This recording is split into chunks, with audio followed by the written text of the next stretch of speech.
kita masuk dulu materi yang pertama, yaitu if biasa ya, if biasa.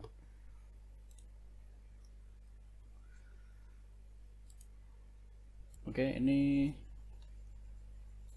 flowchart ya untuk program if biasa. Jadi ini dimasukkan input jajar kencang ya.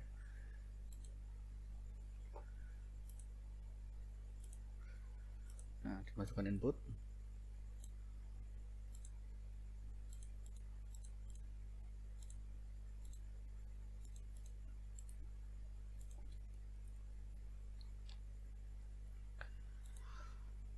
Nah, ini dimasukkan inputnya. Kemudian ada pertanyaan syarat ya, atau kondisi. Apakah syaratnya terpenuhi? Apabila syaratnya terpenuhi, maka kerjakan perintah. Ini bukan output, ini perintah ya. Ya. Input, syarat. Nah, apakah syaratnya terpenuhi? Apabila ya, laksanakan perintah ya. Apabila tidak, maka ya tidak ngapa-ngapain ya. Saya ulang lagi, ini ada input, kemudian ada syarat. Apakah syaratnya terpenuhi? Apabila ya, maka lakukan perintah ya. Apabila tidak melakukan apapun. Itu adalah if ya. Sintaknya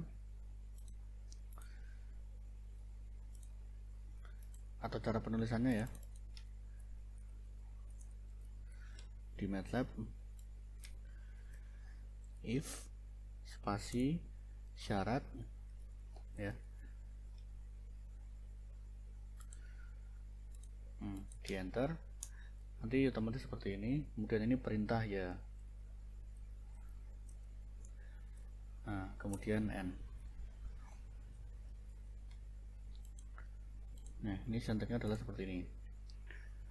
If spasi syarat, kemudian enter, kemudian perintah ya, kemudian n. Di antara if dan n ini adalah perintah ya ya. Jadi perintah ya ini tidak harus satu baris, bisa jadi perintahnya ada banyak ya. Ada banyak perintahnya. Ada banyak ya. Ini contohnya seperti ini.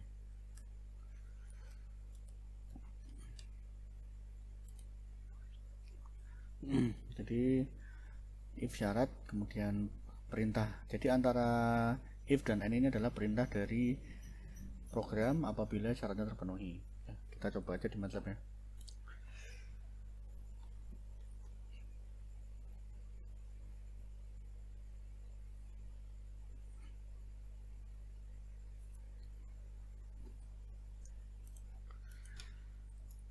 Oke, seperti biasa diberi nama ya,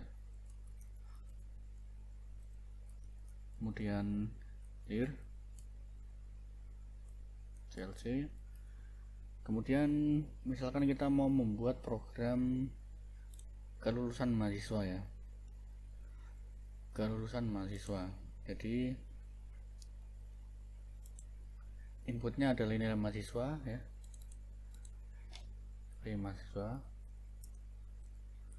ya. Kemudian syaratnya ini adalah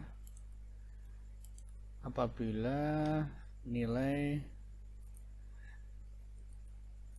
kurang dari 60 ya, nilai kurang dari 60 ya. Ini syaratnya ya, nilai kurang dari 60. Apabila ya, maka perintah y nya adalah tidak lulus ya. Apabila tidak, ya tidak melakukan apapun. Jadi ini inputnya, nilai sama dengan input, masukkan nilai dari 0 sampai 100 ya. Nah, kemudian kita masuk ke if nya. If nilai kurang dari 60, nah ini syaratnya. If nilai kurang dari 60, enter, perintahnya adalah DISP tidak lulus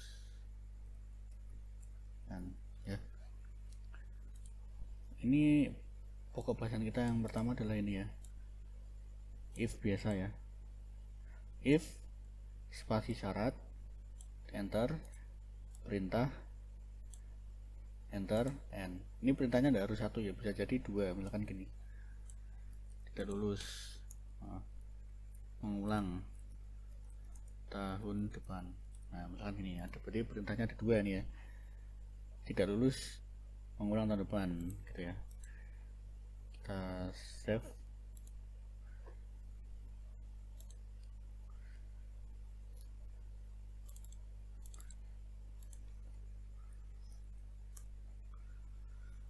Maka hasilnya seperti ini. Masukkan nilai dari 0 sampai 100. Kita masukkan misalkan angka 70 ya, 70. Nilai sama dengan 70. Nah, tidak melakukan apapun ya. Tidak melakukan apapun karena syaratnya tidak terpenuhi ya. Syaratnya kan nilai kurang dari 60. Apabila syarat terpenuhi, maka kerjakan perintah ini. Saya ulangi. Apabila syaratnya terpenuhi, maka kerjakan perintah ini. Di sini nilai sama dengan input, saya masukkan 70. Berarti nilai adalah 70. Apakah nilai kurang dari 60? Tidak, berarti syaratnya tidak terpenuhi. Maka kalau syaratnya tidak terpenuhi, perintahnya juga tidak usah dikerjakan. Langsung N ya, langsung berakhir. Tapi kalau syaratnya terpenuhi, baru dikerjakan perintahnya. Kita ulang lagi, masukkan nilai dari 0 sampai 100. Kita kasih angka 20. Nah, nilai sama dengan 20. Apakah nilai kurang dari 60? Nah, nilainya kan 20. Apakah 20 kurang dari 60? Ya, berarti dikerjakan perintahnya. Display tidak lulus, display mengulang tahun depan. Jadi perintah ini hanya dikerjakan apabila syaratnya terpenuhi ya.